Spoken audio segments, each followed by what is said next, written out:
일신석재가 지금 힘이 좋은데 얘들은 갭으로 밀고 있고 지금 현재는 일신석재에 돈이 몰리고 있는 상황입니다. 일찍 봤으면 좋았겠네요. 21선 이탈 물량을 지금 다 소화를 하고 올라가고 있는 모습인데 지금 기댈 자리가 아이고 좀 빠른 편이긴 합니다. 눌림에 잡았어야 되는데 기댈 자리가 없습니다. 아무래도 힘이 좀 있는 자리라고 한다면 이러한 자리와 이러한 자리가 있겠네요. 지금 현재가 매수 영역이 되겠습니다. 따라갈 수는 없을 것 같고 3,500원과 3,470원 사이에서 매수가 들어가면 괜찮을 것 같아요. 누군가가 저한테 이제 그런 질문을 해주셨어요. 당신은 왜 맨날 다른 매매를 합니까? 저는 맨날 똑같은 매매를 한다고 생각을 하는데 제가 매매하는 원리는 똑같거든요. 그냥 저항이 지지로 바뀔 때 그것뿐이기 때문에 차트가 달라지는 거지 제 생각은 맨날 똑같습니다. 저는 이 영역에서 크게 빠지지 않고 뭐 크게 빠지면 손절을 해야 되겠죠. 이 영역에서 크게 빠지지 않고 반등을 줄 수 있는 힘이 현재 일신석재에 남아 있다라고 생각을 하기 때문에 보고 있는 겁니다. 힘이 있을 때 의미가 있는 타점들인 거죠. 마찬가지입니다. 5일선 이탈, 11선 이탈 가격대. 여기는 빠졌으면 이제 매물이 되기 때문에 저항을 맞고 빠져야 될 자리인데 그거를 이기려고 시도를 했잖아요. 힘이 남아 있는 거죠. 제가 보는 그림은 이거 이외엔 아무것도 없습니다. 그 흔적을 어디에서 찾는가? 그거는 그냥 고민해야 될 부분이긴 하지만 이 종목이 단순히 기술적으로 이 자리를 돌파하고 그러는 부분이라면 매매의 의미가 없다고 생각을 해요. 이 종목에 대한 어떤 관심, 거래량 이런 것들이 전부 맞물리기 때문에 가능하다고 보는 겁니다. 결론적으로 제가 보는 시장은 매번 똑같습니다. 차트가 계속 다른 말을 해주기 때문에 다르게 보고 있는 것처럼 보이는 것뿐이고 거래량도 지금 많이 터지고 있기 때문에 매우 좋습니다. 이 자리를 깬다면 당연히 도망가야 되겠죠. 어느 정도 이러한 저점까지는 한번 기다려 볼 수 있겠습니다만 그 어떠한 손절선도 마이너스 3%보다는 클 수가 없어요. 어쨌든 결론적으로 저는 항상 같은 매매를 하고 있는 겁니다. 이번에 매도가 좀 많이 잡히면 긍정적인 신호로 볼 수 있겠죠. 매도 쪽이 좀 많이 잡힌 것 같고 그 매도 물량에 따른 반응이 지금 나오고 있는 겁니다. 그 타이밍에 맞추어서 아래쪽에 매수 주문량이 많이 받쳐져 있었어요.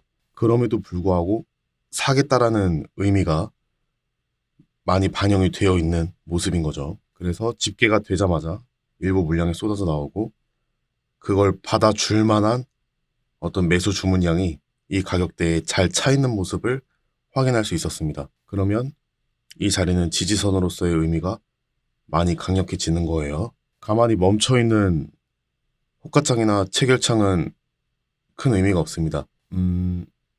무엇보다 어떠한 자극이 무엇을 원인으로 인해서 발생되는지 알아야 되고 그리고 그에 대한 반응이 실제로 어떻게 나타나는지 그걸 읽어나가는 과정이라고 보시면 돼요. 그래서 체결창과 호가창은 자꾸 움직이고 있어야 되는 걸 봐야 되는 겁니다. 이걸 기초로 해서 계속 지켜보면 될 것 같습니다.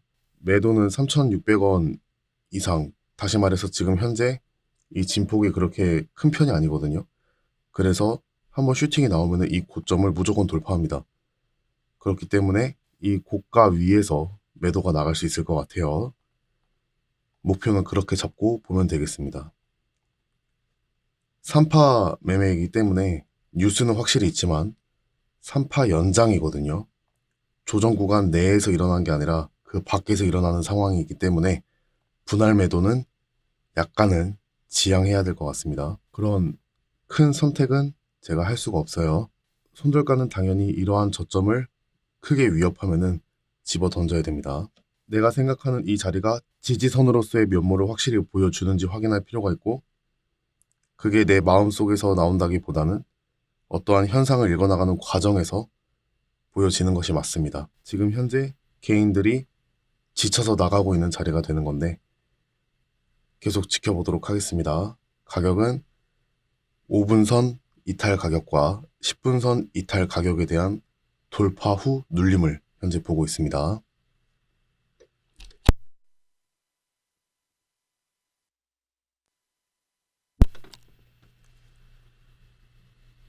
지금처럼 만주, 이만주 이런 것들이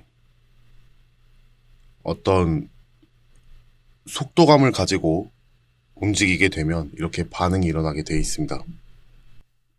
이러한 신호들이 쌓여서 조금씩 긴장감을 불러일으키게 되는 거죠. 그럼 사람들의 심리는 그 특정 임계점을 넘게 되면은 그때부터는 마구잡이식의 어떤 매수가 일어나게 되는 겁니다. 얘는 그 과정의 일부가 된다라고 보시면 될 것 같아요. 이쯤 올라오고 나서는 만주, 이만주 가지고는 어떤 강력한 매수 타격을 줄 수가 없는 겁니다. 이러한 자리에서는 이거보다 더 강한 자극제가 필요한 것 뿐이에요. 그걸 기대를 하고 봐야 되는 겁니다. 아니면 최소한 이 분위기를 유지하고자 하는 그 흐름들.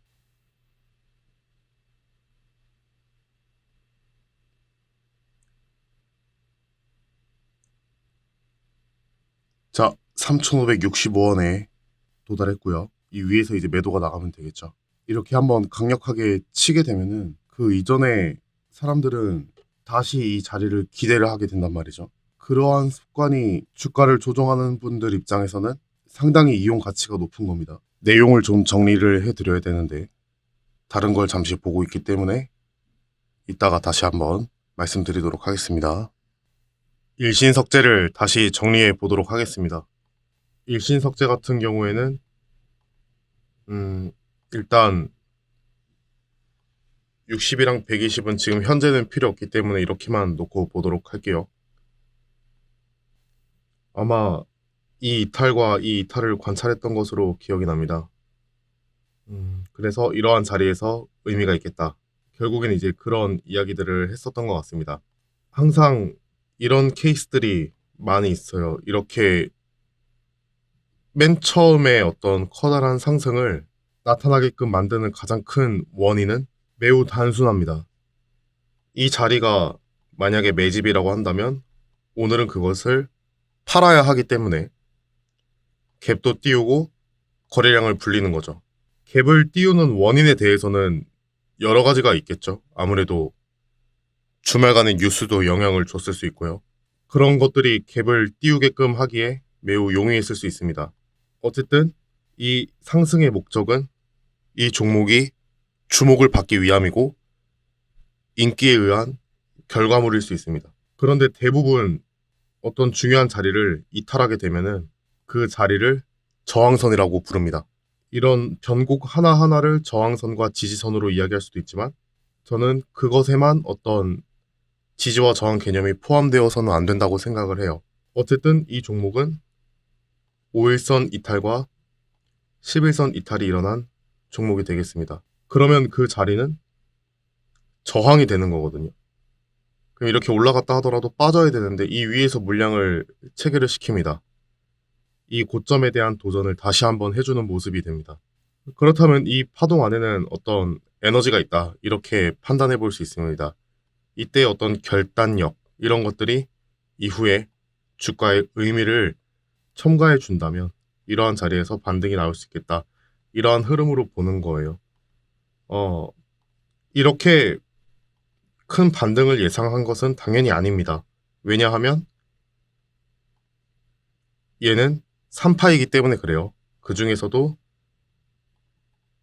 조정파동 국면 안에서 출발한 게 아니라 그 위에서 출발했기 때문에 전체적인 이 위에서의 모든 파동은 대부분 과매수 구간이 될 가능성이 매우 높습니다. 그래서 3파에서 매매할 때는 짧게 치는 것이 매우 중요해요. 그래서 아무리 이 종목이 거래대금이 워낙 컸기 때문에 이걸 매매하는 순간에 거래대금이 워낙 큰 자리에 있었기 때문에 또 한 번의 반등이 있을 수도 있겠습니다만 그런 것을 기대하기에는 너무 높은 자리가 될 수 있다. 그러한 것들을 좀 잘 알고 계시면 좋겠습니다. 보통은 이렇게 5일선을 얘는 따라서 올라갔잖아요. 그러면은 11선에 대한 기대가 커질 텐데 이러한 자리를 깨면은 저항을 받는 게 당연한 겁니다. 근데 그 자리를 헤집고 올라가서 다시 거래를 막 터트린다면 그 종목은 아직 어느 정도의 힘이 그 순간만큼은 남아있다라고 보는 거죠.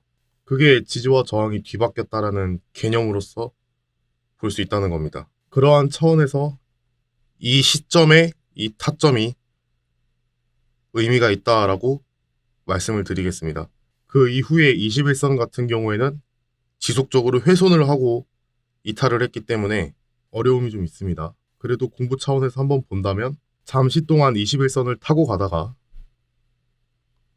이탈을 했는데 이 자리가 저항을 맞는 것이 정말 지극히 당연한 겁니다.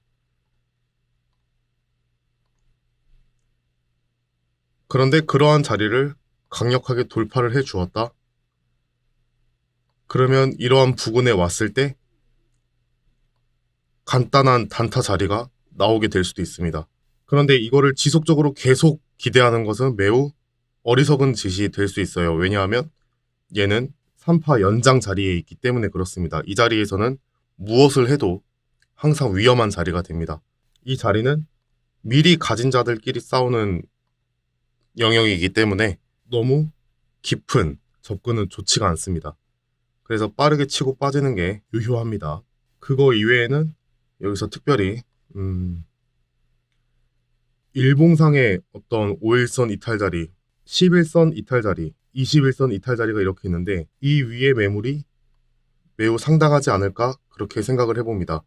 정말 많은 사람들이 이 이평선을 사용하기 때문에 그것을 어떻게 생각을 하면 자신에게 유리하게 작용할 수 있는지를 항상 고민하면서 매매하면 큰 도움이 될 겁니다. 오늘도 정말 수고 많으셨고 다음에 기회가 되면 또 뵙도록 하겠습니다. 수고 많으셨습니다.